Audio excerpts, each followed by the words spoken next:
Round one. Hey everyone, and welcome to the all-new and improved KGR. Let's kick off the first episode with a game called Dewy's Adventure, made by Konami for the Nintendo Wii. You control Dewy, who is an adorably cute droplet of water, and he harnesses the power of the Tree of Seven Colors. You're on a quest to restore the tree's lost magic fruits, as well as save the land's inhabitants. The game spans across 7 different worlds. Each world is riddled with puzzles and various enemies. Each world's wonderfully detailed, very colorful, and diverse. Now, Dewy is controlled by holding the Wiimote on its side, and using the tilt controls. The 1 button can attack or ground pound, and the 2 button allows you to jump. You can also shake the Wiimote up and down to create wind gusts, or move it side to side to cause an earthquake. Now the D-pad holds importance as well, as it's used to change the environment's temperature, perhaps the game's crowning feature. Dewy can switch between a cloud of steam, which allows the use of lightning bolts, and he can change into ice, which can freeze the area. Finding out strategies for these moves is really the key to killing enemies quicker and solving puzzles.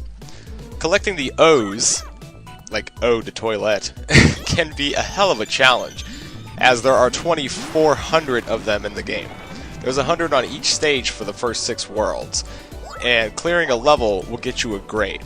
The grade you get really depends on the time you completed the level and how many O's you collected. Now, it's a cutesy game, you know, but don't get it twisted, don't get it confused. The game can be very challenging. The controls are hard as hell to get the hang of at first. You'll be slipping and sliding all over the damn place until you learn how to control Dewy properly. Attacking enemies can sometimes lead to cheap deaths as well, which sucks, but you just gotta learn how to get it right. The graphics are great, the music is very well done, and the boss fights are a hell of a lot of fun. And for added replay value, there is a level editor mode where you can create your own levels and share them through Wi-Fi with your friends. Now, the game has quite a sad ending, I won't spoil it, and it's really a shame that Konami has not and probably will not make a sequel. This is a very underrated game, and it's often overlooked. So if you want a challenging but fun experience, pick this game up. Round two. Next up is Windjammers, Flying Power Disc by Data East for the Neo Geo. Let me first state right off the bat that Windjammers is my all-time favorite Neo Geo game, and it's in my top 5 all-time greatest, most enjoyable fun games I've ever played, and I've played thousands. Windjammers is really simple. Each of the 6 characters have their own speed and power setting, and special throw ability. Now, at first glance, it seems to be a Pong clone using frisbees. However, it's a bit more complicated than that, but not by much. And it's actually based on a real sport called 10S, which I didn't even know. Thank you very much, Wikipedia. Now, the gameplay is similar to air hockey. You have a goal to guard, with the yellow zones being worth 3 points, and the red zone being worth 5. You can throw the disc at your opponent, or you can do an underhanded toss in their area. Now, if you do the underhanded toss, and it lands on the floor, if they don't catch it, you get an automatic 2 points. But a toss can result in a charge throw as well, so use it wisely when you have a clear advantage.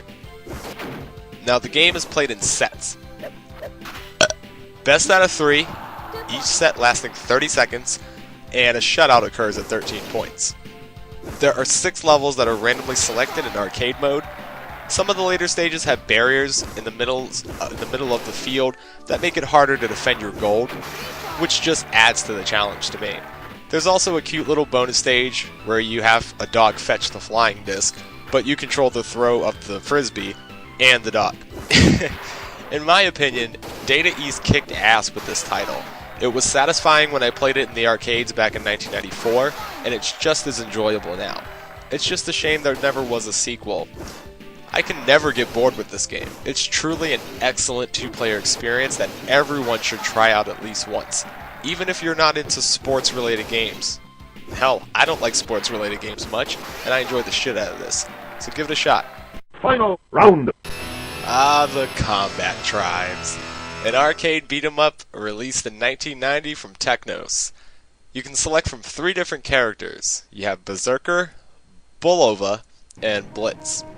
The game is 3 players, although I'd like to point out I am playing the 2-player arcade version, but I assure you the game is 3 players. As a kid, I loved the hell out of this game. I used to play it at this old bakery that used to give us free bread when I was a little kid.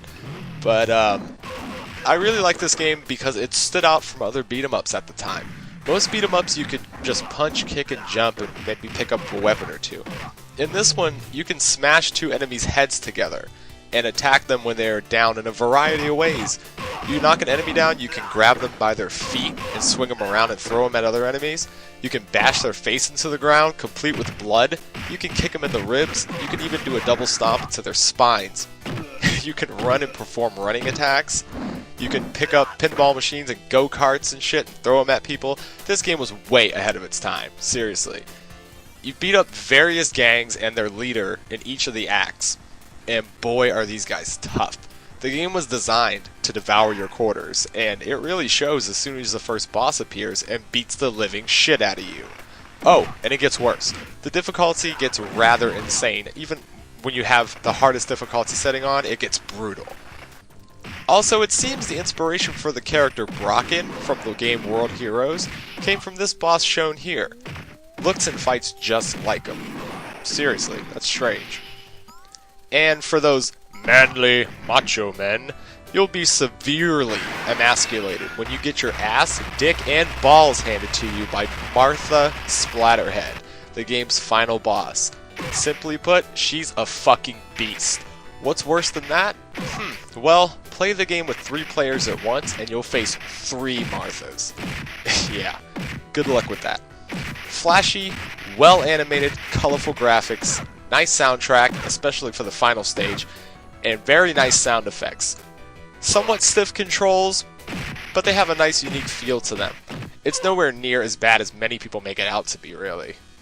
It's a fun game, though its difficulty probably would turn off many of today's young gamers. But you know, who cares, fuck them. The game is on the Wii Virtual Console right now, although it is the Super Nintendo version. But even for a Super Nintendo version, it's a pretty faithful port. Aside from some censorship, there is an added versus mode and a full storyline, which was completely missing from the arcade version of the game. Well, that's about it. I hope you all enjoyed the show, and I hope you all return for episode 2 of KGR. Until next time, game on.